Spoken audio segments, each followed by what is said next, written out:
don't need all of you cowards to dominate this world as you want to be.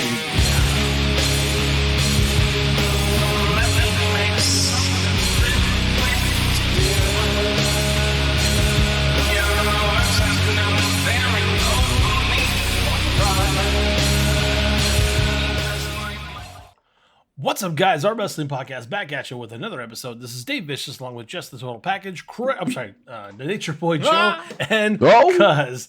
I messed that one up, bringing you our perspective on the world of professional wrestling. No inside sources, no ties to the industries, just stories from the diehards, sharing opinions with you. Can someone feed me today's topic? Who's off this week? Craig? Oh, shocker! Today we are doing the legacy of one of the coolest wrestlers of them all, Dave. Rob Van Dam. I would agree with that. We haven't seen a style much like him. You know, it's doing the notes for this too. I had to just do an ECW legacy. We're just going to cover the ECW part of it before we go into WWE and TNA because he's had a long ass career, man. He's the Hall of Famer, Rob Van Dam. The whole fucking show. That's a good way. Dave, I know you're going to get into the plugs really quick, but just an idea here. That's good for all these wrestlers whose careers span across all these promotions. Instead of saying part 1, part 2, just do it like that. RVD, Legacy of ECW. All right. Some of them go back and forth, but I understand. I get it. Oh yeah, you're right. I'm an idiot. No, I just thought of it right now. It just came across my mind. But go ahead, do your thing. For audio fans, give us a listen on Apple, Spotify, SoundCloud, iHeartRadio, Stitcher, and Google Podcast. Or watch our videos on YouTube at Our Wrestling Channel. Can you do us a solid and give us a follow on Instagram or Twitter at O.W.P 2019 or on Facebook at Our Wrestling Podcast? Joe, I don't mean to put you on the spot, but can you talk about Rob Van Dam and what he means to you? I know you had a funny story about it. I was hoping you'd bring it up again. Oh, the Stevie Richards story? Yeah. So for the longest time, like I never really liked Stevie Richards. I thought he was just like a move stealer, and he was just like, I'm not really gonna have my own character. I'm just gonna steal Shawn Michaels stuff, and he just seemed to like every time I watched him, he would just steal other people's moves or just their move sets. So I always thought that every time I saw Rob Van Dam, I thought that was Stevie Richards, and I'm like, oh man, I don't like that guy. and then I started watching his match, and I'm like, holy shit, this guy's awesome. Yeah, the guy that we're going to talk about is kind of what really turned my attitude about ECW. Now, I knew Benoit from the early 90s when he came over here in WCW. Benoit, a lot of people forget that Chris Benoit was in WCW in the early 90s. And then he left, then he came back after Nitro started a couple years later. So but Rob Van Dam was also, we're going to talk about too, RVD was also on a lot of WCW tapings in his early career and stuff too. And like, we didn't even know who he was. After I started seeing RVD's stuff, in like 96, 97, I liked ECW because of him. Then I started watching Rob Van Dam going, dude, like but I liked his build. We'll talk about it more. I don't want to go too much because I don't know how long this episode's going to be, even though I went conservative on the notes. I was really glad that he never won the world title because I think but by the way, Paul Heyman's master plan was to finally have him win it. Rob Van Dam was the guy that was swelling for like 3 or 4 years. You heard it. Every time he walked out, he had a massive pop. I mean, it was fucking shaking their little gymnasiums that they were in. I don't mean that to be rude. I'm just saying, like, it was, Rob Van Dam was their guy. Yeah, Taz was way over. Sandman got huge pops. But RVD, that was the guy that Paul Heyman smiled. Every time RVD got a pop, he's like, maybe a year from now, maybe 2 years from now, maybe 3 years from now, because Paul Heyman's so good, he's like, I could keep him relevant for 3 years and then pull the trigger and have it be the biggest thing I do. Well, and you know how he did that. He was supposed to in 01, I want to say in 2000, or I think in 2000 actually, he was supposed to, Dave will get to it in the notes, he was supposed to win the world title, but he didn't because of reasons that we'll get to later. But RVD was the guy that Paul Heyman was going to nurse for like 3 or 4 years and then pull the trigger and have it be like the big game changer. And hopefully he was going to be the face of the product, even though Dreamer was kind of the face, Raven, was a big part. But RVD was always Paul Heyman's guy. He was like, no, this is the guy that we're going to build and we're going to build and we're going to feel the crowd rumble and build and build. Never let him touch a world title, not once. Build and build, and then boom, when he does it, he said, it's going to be crazy. So I'm glad we're talking about him. He's the RVD was up-and-comer.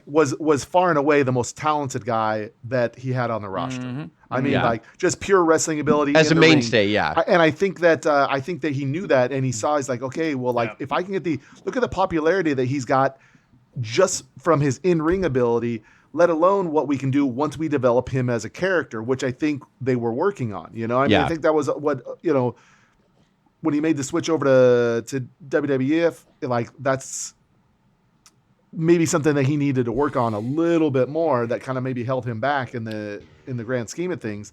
But his in-ring work is unparalleled. It was still revolutionary at the time. Dave, I'll let you jump One into of it. the Sorry, best. I'm excited that we're talking he's the about this best. because I love He's the best in the love world. him. I love RVD. He's Better great. than Kenny Omega. All right. Cool. Robert Alexander Zakowski was born on December 18th, 1970 in Battle Creek, Michigan. Zakowski made his first RAS appearance the whole fucking Yeah. show. on WWF television Imagine. in 1987. That sounds early, but hear us out. He was in a skit with the $1 Million Man, Ted DiBiase. At Yep. the time, DiBiase was selecting plants from the audience, fucking awesome. offering to pay them to Imagine perform that. degrading acts, and offered the 16-year-old Zatkowski $100 to enter the ring and kiss his foot. When we watched which he those vignettes did. of He better DiBiase, get who into. knew that one of the fucking kids was Rob Van Dam? That's so Well, you can crazy. say, like, I'm hooked. I'm going to do this. I am going to do this when I grow up. And then he yeah. wrestled That's Ted probably the DiBiase moment. to a 5-star match. What? No, he didn't. Right. Zatkowski made his wrestling debut in 1990. He wrestled in many independent promotions across Michigan. He also wrestled in several independent promotions across America and All Japan Pro Wrestling. Imagine that. He went to Japan and got good. It tends to happen. All good wrestlers go to Japan. That's right. the best wrestlers go to Zatkowski Japan. also signed. All best wrestlers go to Japan. He also signed with WCW in 1992 and was dubbed Robbie V. That's creative. From Battle Creek, Michigan, 227 pounds, Robbie V. Okay, we're gonna look at Robbie V. His last televised match was on May 22nd Robbie V, of bro. a Saturday night, which was a tag team loss with Eric Watts against Shanghai Pierce and Ooh, Eric Tex Watts. Hello. Tex Slazenger. Texas. See, RVD, Hook though, 'em up. he's old school. Man. That sounds like garbage. Okay. So I do Right remember off. watching. I used to watch WCW Saturday Night and their Worldwide and all that stuff. And I Same here. vividly remember RVD. He did look like Jean-Claude Van Damme. Like he really did. So when you put the name Van Damme here, there was Robbie V. But when you read the magazines, it was Rob Van Dam, and it was just like, oh yeah, he does look like Van Damme. He does. So one thing to bring up too, and I don't remember too much of the info off top because it was before this, before he actually went to WCW, if I remember correctly. He was actually competing in Tough Man competitions when he was like 17 years old. Oh fuck. Like when it was just called Tough Man instead of King of the Cage and UFC and all that stuff. He was competing in Tough Man competitions when he was 17 years old. Before he, And he's all started. nobody could beat Robbie V. Yeah, he did his RAS. And he didn't even smoke weed back then either. You know what I'm saying? There's a story about that, but Oh man. Yeah, we know nothing about that. Let's get into those ECW days. In the summer of 1996, Van Dam signed with promoter Paul Heyman's Philadelphia-based promotion Extreme Championship Wrestling. Van Dam's mannerisms were those of a stoner, and he became a face due to his laid-back attitude and unorthodox style. I keep hearing bro in this, but I don't think he said bro that often. Bro. Okay. Bro. Hey, no, Riddle Van Dam- is RVD 2.0. Yeah. That's right. Van Dam gained attention following a series of matches with longtime rival Sabu, which began with a match at Hostile City Showdown. After the match, Van Dam declined to show proper respect for his opponent, leading to a rematch at A Matter of Respect, which was won by Van Dam. Per the pre-match stipulation, Sabu then offered Van Dam a handshake, but was once again ignored. Instead, Van Dam left the ring and turned heel under the management of Bill Alfonso. At Hardcore Heaven, Van Dam faced his rival Sabu once again in a match to prove who was the better man, but Sabu finally wins the final match. I don't Joe, I don't know which match it was. There was a goddamn spot they did where Sabu would set up the chair like in the middle of the ring, and he had another chair. He stunned RVD. He bounced off the opposite ropes. He was going to jump off the chair that was set up in the middle of the ring, jump off it, and then throw a chair into RVD's face. To counter, though, RVD ran against the opposite ropes, jumped off the middle rope, and kicked him in his fucking face, and kicked the chair into Sabu's face. And I'll never forget that fucking spot. I was like, good God, that was the craziest shit I'd ever seen. Back down. Sabu all the way up top. Oh my God! And Sabu kicks out at 2. One elevation on the frog splash through the table. Joe, I wanted to ask you, like, this is the kind of storylines that you thought ECW didn't have, right? Because you'd only see New Jack. Are you even more mad at New Jack kind of reading that section? Because that's a great 3-match No. set. I think I've said that before. You know what I mean? I hate New Jack Yeah. for a variety of reasons. But most importantly, But for because this, he turned me off to watching ECW, and I feel like I missed a huge that's what I'm saying. Like, this is a section prime example. that like Just go back and I can watch only it. start to go back and watch stuff now. Yeah. Van Dam and Sabu next feuded with the Eliminators. John Oh, Cruz I love the and Eliminators. Oh God! Again, Jesus. The duo tried many times to take the tag titles away from the Eliminators, but were unsuccessful. good. However, they gained good. a huge fan base here. So, good stuff. At ECW's first pay-per-view event, Barely Legal, Oh, we got to talk Van about Dam this. defeated Lance Storm. Another. Yeah, we gotta stop This right is here the after. point. Like you guys said, Van Dam was their top talent. Lance Storm and others, you could argue, was close or better. Not necessarily, but they didn't stay in. They would shoot in and shoot out. Van Dam was that mainstay big talent that Paul Heyman was really pushing. So Van Dam defeats Lance Storm as a last-minute replacement for the injured Chris Candido. Immediately following the match, Van Dam expressed his distaste for being chosen as a backup for some guy who couldn't even lace up his boots. Way to go, Van Dam. That's great. After obviously being chosen as a second-line wrestler to fill in for somebody injured, Rob Van Dam is no second-line anything. I swallowed my pride for one reason, business.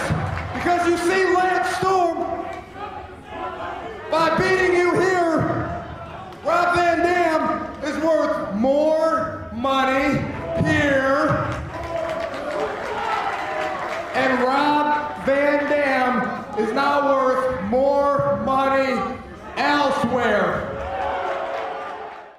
Van Dam delivered a speech directed towards Paul Heyman, and not being originally booked on the show was a point of contention between Van Dam and Heyman for a time. Dude, this is definitely and Paul a work Heyman shoot. actually, We have to stop here because Paul Paul Heyman- Heyman yeah. let him do this. He was mad. Paul Heyman said it on the Rise and Fall of ECW. He says, "Well, go ahead and go talk He about was it." You're pissed at mad? Paul Go Heyman. He talk walked about up. He's like, "Hey man, I should have been on the show." And he's like, "Well, you can replace Candido. He's injured. He can't." He's like, "But I'm not a fucking replacement." And RVD had this conversation behind the scenes with Paul Heyman. Yep. He's like, "All right, go out there and then cut a promo after and chew me out." And he's like, "Are you sure?" He's like, "Because I'm gonna fucking be upset." He's like, "I don't care. Go." And Paul Heyman let him go out there, and he was right. Heyman I'll really never didn't forget care the about speech. that at all. That's He's so like, if great. you won't pay me more money here, Rob Van Dam is worth Yep. more money elsewhere. Yep. And like, it was like this legendary fucking promo. Yeah, I love it. Go ahead, That's the Dave. best Sorry, thing. I agree, Joe. I wanted to talk about Well, that promo because I really again, felt that was it's a turning point for him. No, it's That's a huge. great That's promo. awesome. But it's a fantastic geek out moment. I mean, it's, More this stuff is money amazing. elsewhere. And this is actually the first. This is the first ECW show that I've seen live, and it was at your house actually, just when you had the big old satellite dish. First ECW show. That'll hook you. This for sure. is the. Well, yeah, it fucking got me. You know, Yeah, for sure. I loved it ever since. That makes sense. If this was the first ECW show I ever watched, I'd be like, yeah, when's the next one? Let's go. Let's go live. Yeah, I'll fly. Let's go. In May 1997, ECW invaded the World Wrestling Federation Got to get Monday this. Night Raw television show, drawing the ire of moment. color commentary Jerry Lawler. Lawler then promised that he would show up at an ECW show in order to gain revenge because, Lawler's just so amazing. Whatever. And when he did show up, he had ECW mainstays Van Dam, who turned heel, by the way, and Sabu with him. Van Dam made speeches about how he was too good for ECW and deserved to be in one of the big two. Have come to find out, Rob Van Dam, exactly how low, how cheap, how rotten the ECW is. Is that right? What you're saying, Jerry Lawler, is complete fact. ECW is nothing but low-budgeted, very low-talented wannabes that cannot hold on to someone with the extreme talents of Rob Van Dam. You know, living through the Monday Night Wars, at this time, all I remember was WCW beating the shit out of Vince. NWO was fucking everywhere. But like Vince at this point was like, he always had fucking Paul Heyman on the payroll, which is fucking hilarious because like nobody knew it at the time. Paul Heyman's running this renegade promotion, running down both companies, and Vince is giving him fucking money. Like, so Vince is like giving him money, going, "Hey, keep grooming that talent. I like that guy. I like that guy. I like that guy. I'll talk to you in 10 months, and we'll see how that guy's developed." And then when Paul Heyman goes, "Yeah, he's good. You like it, huh?" He's like, "Yeah, I'll give you X amount of, $50,000 a year to pull this guy over and let him work for me." So Vince was always like, I mean, what's funny, this was NXT or Ohio Valley at one point. It was and so it just didn't except Paul Heyman's also like poisoning those guys too, like Right. or at least that was what I heard. Was like, paying him? you know, he's like taking Vince's money, but at the same time, he's like, when you get there, they're gonna fuck you. Don't go. Don't go. Right. They're gonna offer you a lot of money. Don't go. Paul Heyman had Don't to go. do because Stay he here. knew I can't lose everybody, you know, like Yeah. So RVD was used. He was on Monday Night Raw in 1997. Rob Van Dam was as Mr. Monday Night. That's where he got the nickname. And people forget about that because WCW was beating the shit out of Vince so bad that all the mainstream wrestling audience knew was NWO this, NWO that, Cruiserweight division, all that good stuff. But if you still, you know, like us did, we flip back and forth. All four of us did between both channels. And we saw this shit on Monday Night Raw, ECW invaded. Good shit, man. I didn't realize it until I look back on it now going, man, like Vince had to take all these chances.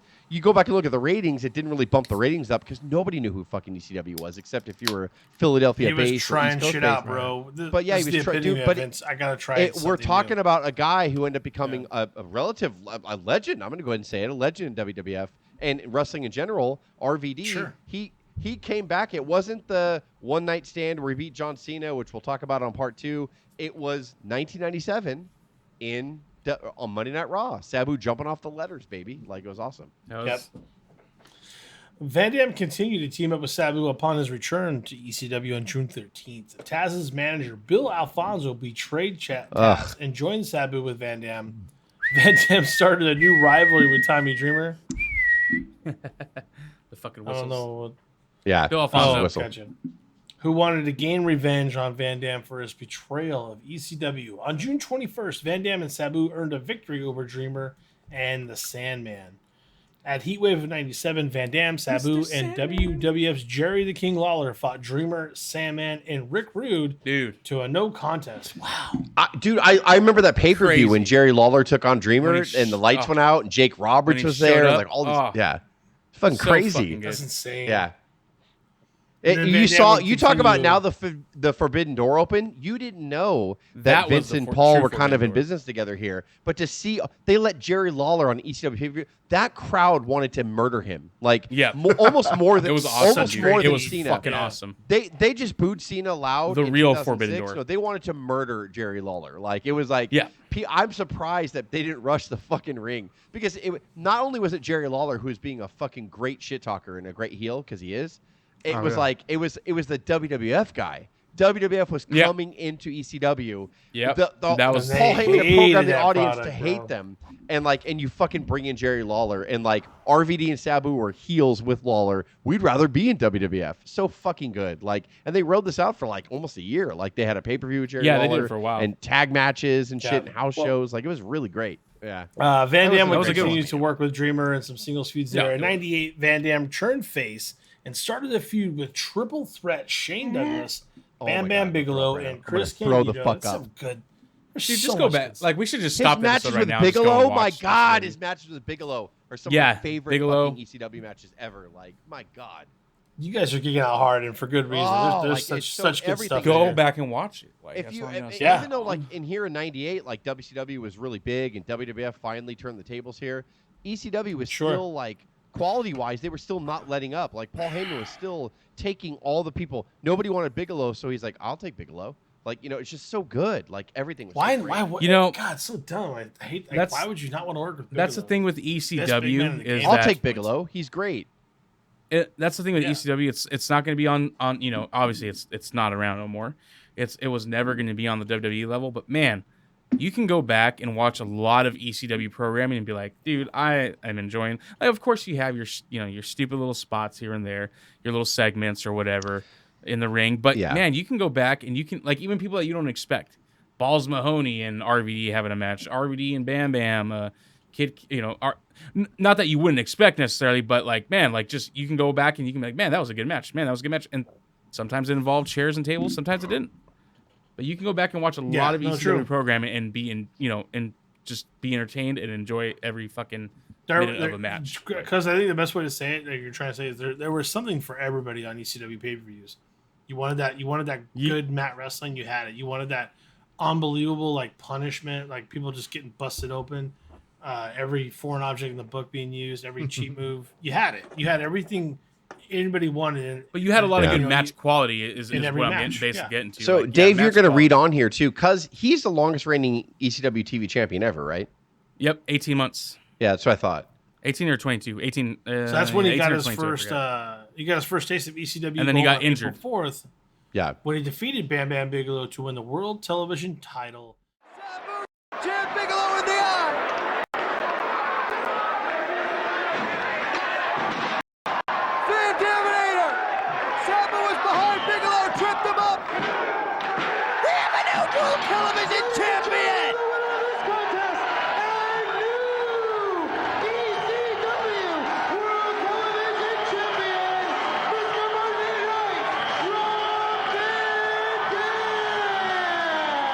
Alfonso looks confused. Van Dam was just supposed to soften up Bigelow for Sabu, but he won the belt. Van Dam retained that belt in his first title defense on April 10th against Doug Furness. Yeah, we heard about that guy once. Sabu also expressed interest in Van Dam's championship, leading to a title match between the two at WrestlePalooza. Van Dam retained his I love title there as the match Great. ended I love in a that name. time limit draw. I love that name too, yeah. Van Dam and Sabu started a feud with Storm and Candido in the next month for the tag team title. On June 29th of 1998, Van Dam and Sabu would defeat Storm and Candido to win those titles there. Just starting to Yeah, rack that's up the gold. his prime here too. So he's holding the TV title and the tag titles. And I remember, like, he would defend the title all the time, and then him and Sabu would have crazy fucking tag matches. Like, it was really fun. Like on the same night, yeah. But him and Sabu hated each other, not in real life, on screen. So they would always fight and shit, like, all the time in the ring. But they would somehow, like, click as a team. That was the whole, like, story behind their tag man. team. So, like, yeah, Alfonso would always have to, like, But would Fonzie you would argue have in to the break back him like up. they were total boys, right? Yeah, they wanted to fucking fight each other all the time or whatever, and Fonzie was trying to keep them together, and then they go out there and they fucking dominate in a tag match. Yeah, and they're because like, RVD yeah, it was says awesome. one of his trainers was the original Sheik, I believe. Yes, RVD, yeah. Sabu's dad or uncle. Yeah, Yeah, those guys are yeah, tight. Sabu was trained that by the Sheik, too. Yeah. That was one On of his October 24th, OGs. Sabu and Van Dam lost the title Whoa, to the whoa, Dudley whoa, whoa, Boys. whoa, whoa, whoa, What? whoa, whoa, whoa, whoa, whoa. What happened? You cocksucker, Jess. You didn't put in What? Heatwave 98, RVD, and Sabu. I know I can't versus- get everything. I know, No, I I know. know. Against Hayabusa. Well, and we did yeah. we did talk about that on the Heatwave 98. Yeah, on a stuff. review. No, I know what you're saying. I got you. Available Never in the mind. archives. Great match. Go watch it. Yeah, available Yeah, in the yeah. archives. Fantastic. Thanks, Joe. That was perfect. Nice job. No, that's all we Like, need to say. Just legit available in the revolutionary. I got match. you, Like, boo. people, it was split. I remember at the time it happened, people were split about it. That's what kind of a new style wrestling that RVD was bringing in with Sabu and Hayabusa, and like it was just. Well, and that was just them doing. Now the we bitch collaboration about with we hear FMW, people you know, split about FMW. Omega and all that stuff, and it was the same thing here. It was just it was more gritty. ECW was a lot more gritty and more realistic looking for sure. But there was a Better. lot of wrestling purists back here that was watching this stuff, going "fuck this shit, this is trash." Like so, you know, it's all about what generation you're in. Wrestling's generational. Again, I said it earlier. Like Joe said it many times before too. It's all recycled. You have to make the character cool and the storyline cool, and then somehow Yeah. adapt it to today's standards. You know, you're always going to have that fucking backlash audience. It's like, well, 30 years ago, Luthez. I know, but like Luthez is way gone. You know, he's way passe. We're watching this product right now, and Heyman and RVD and all them were on the cusp of just kind of changing the the way spots were developed. And yeah, at first it's going to be rough and weird and rugged, but then once they perfected it, you get the Hardy Boys. You get all these guys that watch this style of wrestling with RVD, watched Hayabusa as well before that, and we're just like, like we can take this and we'll make the segues smoother. I can't believe I'm spacing on them. The fucking leg slapper guys in AEW, the tag team. Oh, the Young Bucks. Young Bucks, yeah. I'm wearing the shirt. Yeah. They're See, I like AEW guys. I can't believe I fucking. We should just change their names to the leg slappers. I'm sorry. The leg slappers. but I know people make fun of that particular noise making effect, but at the same time, like that, all these guys are a derivative from RVD and all them trying to fucking. Everybody copies Japanese wrestling, by the way. And nobody wants to admit it. I don't know why in American wrestling. I'm like, you stole that from Japan, like, and RVD did too. But he admitted it. He's like, yeah, dude, I'm fucking doing all this shit. Yeah, bro. They have these crazy things that they're doing here.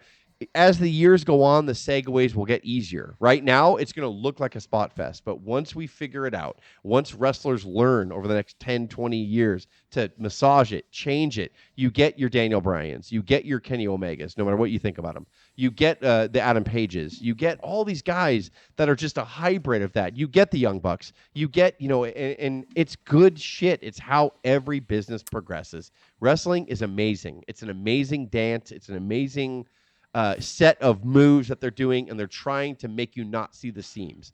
Back here, sure, RVD was a little raw. Hayabusa, raw. Yeah, okay, whatever. Sabu, really raw. I'm not a fan of Sabu. But that's all what makes it so interesting too.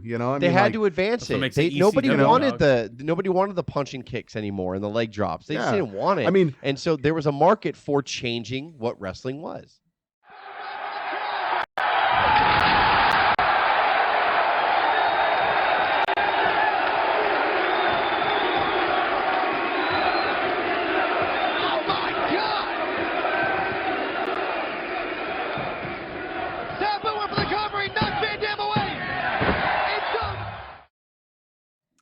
Even it's things like ECW where that gets started, like the raw promos, the telling the truth, the pipe bomb-esque type promos, or RVD, original pipe bomb. On the other channel, you had WCW. On the other channel, you had WCW, who had guys like Eddie Guerrero, and the announcers didn't even know how to react to their move sets. Like, that's how new and kind of revolutionary stuff was that like you had like these old guards, you had Shivani and Heenan, going like, I don't even know what that move was. All right, Dave, sorry. Keep going. I know I can go on forever about the transition of wrestling. Sabu and Van Dam lost the titles to the Dudley Boys. What? Bubba Ray and Devon after interference from a triple threat. But then on December 13th, Van Dam and Sabu won those titles back, beating the Dudley Boys in Japan at a Frontier Martial Arts Wrestling ECW FMW Super Show. FMW. So now is that 2-time or 3-time tag champs so far? 2? I want to say 2. Gotcha. Van Dam remained the world television champion for the rest of 1998. And he started 99 by making successful title defenses against the likes of Spike Dudley, Lance Storm, at Guilty as Charged, Jerry Lynn at Crossing the Line. Jerry Lynn. Oh, man. Balls Mahoney at Anarchy Rules, and Scorpio at Cyberslam. So everybody, dude, Jerry Lynn and RVD. There's a lot of good matches in ECW's history, but Jerry Lynn and RVD, they might have had the best series. They were so fucking good, man. Like that. I mean, that deserves its own episode. And again, we watched that hybrid. So we watched RVD for the past 3 years kind of change the style and introduce a new way of transitioning wrestlings and high spots and how you do it. And then Jerry Lynn, who's a little bit more of a technical wrestler, not quite like a Dean Malenko. He was a high flyer, Jerry Lynn, but he liked holds and he liked, like, you know what I mean? Like, he was a little bit more gritty, and he saw RVD and like they just meshed, and they were just like, oh, I'll do that. And he was like, that's cool. I'll do that. That will make that look more real. You do that. And they were absolute magic, man. Go back and watch any Jerry Lynn and RVD match. I fucking dare you to not be entertained. And what's crazy, and I remember watching, like, they would have it on TNN television, like a match. Yeah. It would just fucking blow you away. TND. Yeah, exactly. Every time, man. You were, I loved Friday nights, man. I loved Friday nights during this time. That was more of the modern wrestling. Like when you see the Hardys against the Dudleys, like the way they figured out how to wrestle and like kind of they finally bridged the gap, like I was talking about, like how people. But it just happened to be RVD that started it Raw, and then said, "Oh, I have a way to bridge it." And then somebody like Jerry Lynn's like, "Yeah, well, we could do this, and that will look more real. Yeah, we'll transition from here to here. That won't look so fake. We'll change this." And it just they were figuring shit out. It's kind of amazing to watch like the same guy start the Raw version of it, and then figure out the seamless version of it too. It's pretty cool, like on RVD, and then RVD would, again. Yeah, he's again. Dave, go ahead. I can talk about him forever. Yeah, we can go on forever. Just his ECW legacy alone, by the way.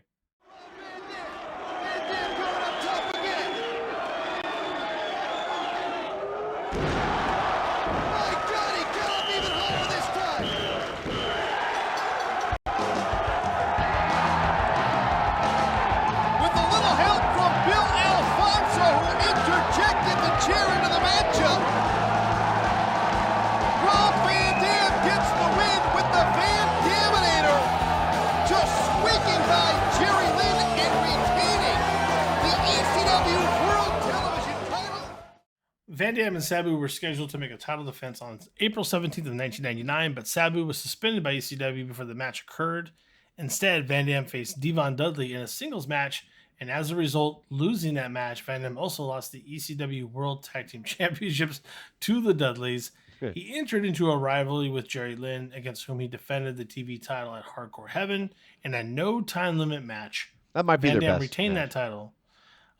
And the match was deemed so good that Paul Heyman aired it on ECW's debut on TNN in place of a shoot promo about TNN that he was planning, but he was not allowed to air. Van Dam continued to defend that ECW World Television Championship for the remainder of 1999. Van Dam began a feud with Rhino when he was Rhino, the real Rhino. When he was a beast. Yeah, in the beginning of 2000, Van Dam successfully defended the ECW World Television Championship against Rhino on January 7th. Van Dam got a victory during the title defense against Sabu at Guilty as Charged, which was Sabu's last match in the promotion.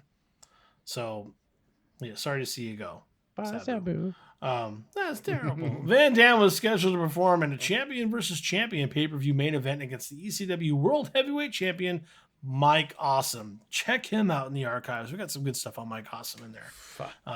Amazing. This match potentially could have been ECW's most lucrative pay-per-view main event, and Heyman was depending on it to bring an influx of badly needed finances, but the match never occurred because Van Dam suffered a broken ankle during a successful title defense against Rhino on January 29th of 2000. The injury also forced Van Dam to vacate the World Television Championship at that That's time. what I was talking about earlier. This ended the longest ECW television longest championship reign ever, and I believe he was going to pull the trigger here and have him beat Mike Awesome in a champion versus champion. This way, it just didn't happen. He fucking broke his ankle, and goddamn, I don't know if I don't think it would have saved the company because just in general. No.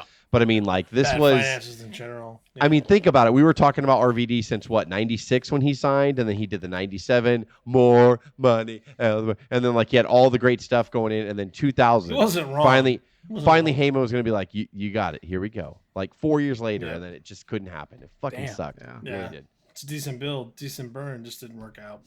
He returned to ECW at Hardcore Heaven on May 14th of 2000 and faced longtime rival Jerry Lynn.